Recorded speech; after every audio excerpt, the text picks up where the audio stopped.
सर्वसामान्यांना काय मिळतं? सर्वसामान्यांना कोणाला मंत्रीपद, कोणाला तिकीट, सर्वसामान्य पदाधिकाऱ्याला एखादं मोठं पद आणि कार्यकर्त्यांना गुलालाचा आनंद आणि घरी बसलेल्या कार्यकर्त्यांना दिवसभराचा विरंगुळा. ह्या पलीकडं ज्या व्यक्तिमत्वानं या महाराष्ट्रामध्ये खऱ्या अर्थानं आपलं वलय तयार केलं, कोणाला माहित नव्हतं की हे बारामतीचं पोरग गोवा मुक्ती संग्रामाच्या माध्यमातून देशाच्या राजकारणामध्ये प्रवेश करेल. एक प्रसंग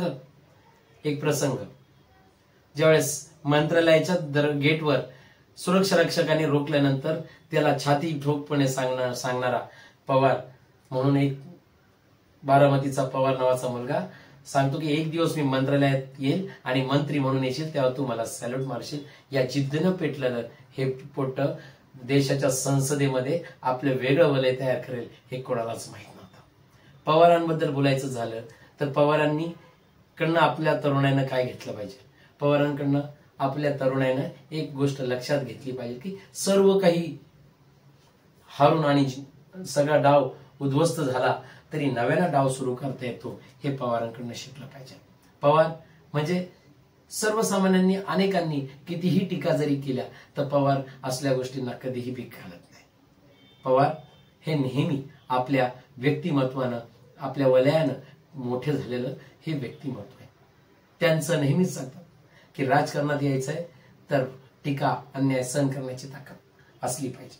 अनेकांनी पवारांवर अनेक टीका केल्या परंतु प्रत्येक वेळेस मित्रपक्षांनाही हवा असणारा आणि स्वकीयांनाही हवा असणारा व्यक्तिमत्व म्हणजे पवार साहेब. मला आठवतंय की खिल्लारीचा भूकंप झाल्यानंतर ज्या वेगानं तिथलं पुनर्वसन केलं होतं तसाच भूकंप गुजरातला झाला असताना तेव्हा स्वर्गीय अटलजी वाजपेयींचं सरकार होतं आणि ह्या अटलजी वाजपेयींच्या सरकार असताना त्यावेळेस पवार साहेब हे विरोधी पक्षामध्ये होते. परंतु त्यावेळेस सत्ताधारी आणि विरोधी असा कोणताही भेद न ठेवता अटलजींनी शरद पवारांना तेथील पुनर्वसनाची जबाबदारी दिली, विरोधी पक्षातील नेत्याला ही जबाबदारी दिली. असं सर्वांना हवंसं वाटणारं नेतृत्व म्हणजे पवार साहेब. पक्ष गेला, चिन्ह गेलं, घरातले फुटले, परंतु ह्या सगळ्या गोष्टींची तमा न करता हे सर्व कायदेशीर लढाई लढत होते. मात्र पवार जनतेतल्या कोर्टातली लढाई लढत होते. जनतेस जाऊन जनतेशी मिसळून आपल्या नव्या ताकदीनं नव्या तरुणाईला सोबत घेऊन पवारांनी तुतारी वाजवणारा माणूस हे चिन्ह घेऊन कोर्टातली लढाई न लढता जनतेतली लढाई लढली आणि आज पवार नक्कीच सरस ठरले. पवारांबद्दल फार असं राजकारणापलीकडचं एक जिज्ञासू व्यक्तिमत्व म्हणून पण आपण बघितलं पाहिजे. पवारांबद्दल माहित नसेल तर देशातले चांगले वाचक म्हणून पवारांकडे बघितलं जातं. लक्षात असू द्या, पवार हे उत्तम वाचक आहेत.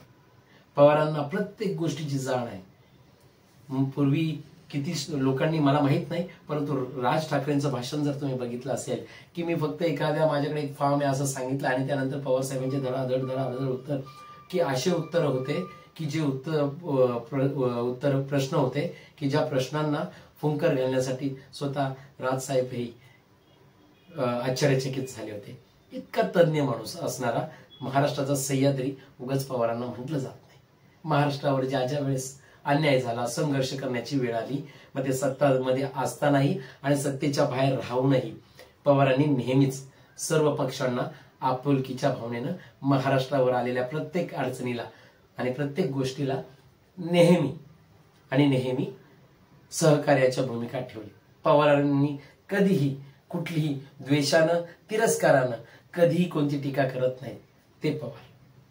आपल्याकडे बांध कोरला की आपण रडत बसतो, भावाने जमीन घेतली म्हणून रडत बसतो, परंतु लक्षात ठेवा पवार सारखे जर व्यक्तिमत्व आपल्या समोर जिवंत असताना त्यांच्यासारखा अभ्यास करून अभ्यासू नेतृत्व आपल्या समोर असताना आपल्याला बांध कोरला तरी समोरच्याने बांध कोरल्यानंतर त्याला कसं उत्तर द्यायचं हे शिकायचं असेल तर नक्कीच पवार साहेबांना वाचलं पाहिजे.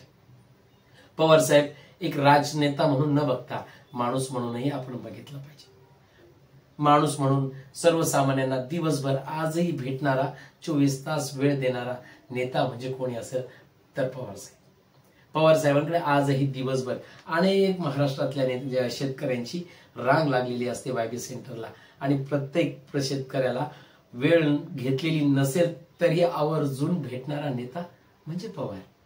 पवार हे वेगळं वलय आहे, वेगळी माणुसकीचंही एक वेगळं फॅक्टर आहे. माणुसकीच्या नात्यानं सर्वसामान्यांना आपुलक करणारं म्हणजे नेतृत्व पवार. पवारांनी कधीही टीका टिप्पणी करतानाही गरिमा न ओलांडलेलं नेतृत्व म्हणजे पवार. पवारांनी नेहमी सामंजस्याचंच राजकारण केलं. अनेक जण त्यांच्यावर टीका करतात, परंतु अशा टीकांना कधीही भीक न घालत आपलं काम पुढे नेण्याची जबाबदारी ठेवणारं व्यक्तिमत्व म्हणजे पवार. आणि पवारांबद्दल मी फार असं काही बोलणार नाही, परंतु जे तथ्य आहे ते तुमच्या पुढे मांडतोय. पवार हे सर्वसामान्य तरुणाईला हवं का वाटणार आहे हेही समजून घेतलं पाहिजे.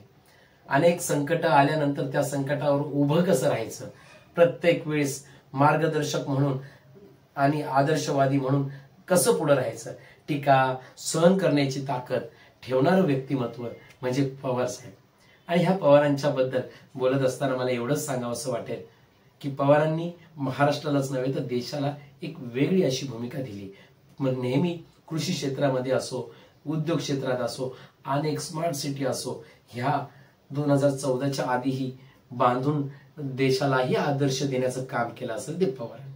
मग पिंपरी चिंचवड, हिंजवडी, नवी मुंबई सारख्या महानगरपालिकेची स्थापना केली.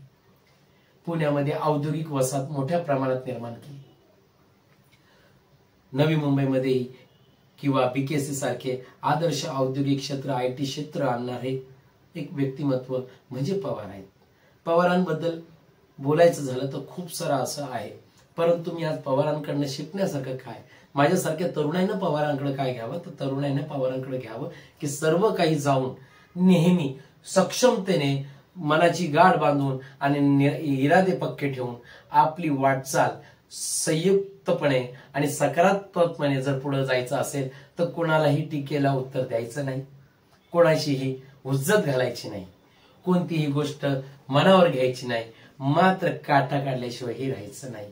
असं व्यक्तिमत्व, ज्या व्यक्तिमत्वानं अनेक वर्ष देशाला, महाराष्ट्राला खूप काही दिलंय, परंतु त्यांच्यावर आज टीका करणारे अनेक पद्धतीने जरी टीका करत असले तर राजकारणापलीकडचे पवार नक्कीच समजून घेतलं पाहिजे. आजच्या पुरतं मी आपल्या पुढे एवढंच बोलतो आणि थांबतो. आपला विशेष भारी या चॅनेलला सबस्क्राईब आणि लाईक करून भरभरून प्रेम द्या. जय महाराष्ट्र.